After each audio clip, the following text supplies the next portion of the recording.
जय श्री कृष्णा, राधे राधे।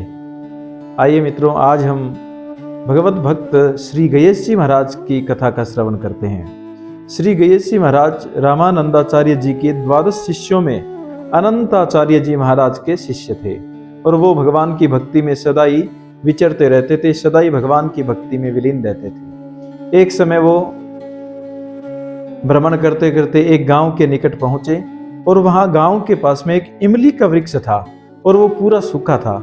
उस वृक्ष के नीचे वो बैठ करके भगवान की भक्ति करने लगे। उधर से एक वैष्णव विरोधी व्यक्ति आया और वो गयेश जी महाराज को तपस्या करता हुआ देखकर व्यंग्य कसने लगा कि देखिए देखिए, ये महाराज यहाँ पर तपस्या कर रहे हैं और ये जब तक तपस्या करते रहेंगे तब तक कि ये इमली का वृक्ष हरा नहीं हो जाएगा।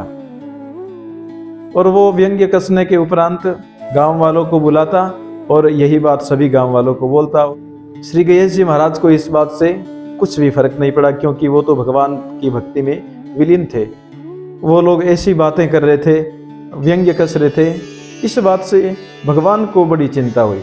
भगवान ने उस इमली के वृक्ष को हरा कर दिया पूरा। जब वो इमली का वृक्ष हरा हो गया तो वो वैष्णव विरोधी व्यक्ति उनसे और ज्यादा विरोध करने लगा, क्योंकि अब उसके मन में आ गया कि अब तो इसकी गांव में प्रतिष्ठा हो जाएगी और मेरी प्रतिष्ठा कम हो जाएगी, मेरे को गांव वाले कहेंगे कि तू गलत था।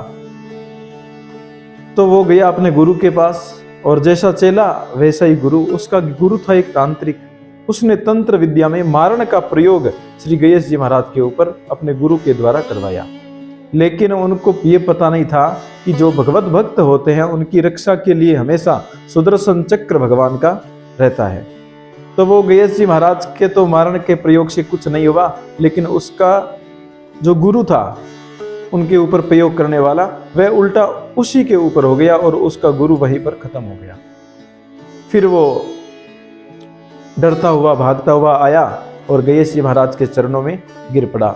हे महाराज, मुझको क्षमा कीजिए, मैंने आपको समझने में भूल की, मैंने पता नहीं आपको उल्टा सीधा क्या क्या कहा। गयेश जी महाराज ने कहा कोई बात नहीं। बोलिए अब क्या चाहते हो आप? तो उसने कहा कि आपके ऊपर मैंने ऐसा ऐसा मारने के लिए प्रयोग किया और मेरे गुरु खत्म हो गए, आप कृपा करके मेरे गुरु जी को चिंता कीजिए। तो गयेश जी महाराज भगवान का नाम लेकर भगवान से प्रार्थना की, हे प्रभु आप कृपा करके उस इनके जो गुरु है उनको जीवित कर दीजिए। और गयेश जी महाराज ने भगवान का नाम लेकर, भगवान का स्मरण करके उनके गुरु को जीवित कर दिया और वो उनका शिष्य बन गया जो वैष्णव विरोधी था। और उसके साथ साथ पूरे गांव वाले भी आए और श्री गयेश जी महाराज के शिष्य बन गए और वो भगवान की भक्ति का प्रचार प्रसार करने लगे। और इसी तरह जो संत होते हैं, जो भगवत भक्त होते हैं, उनकी रक्षा भगवान स्वयं करते हैं। जय श्री कृष्णा, जय श्री राधे।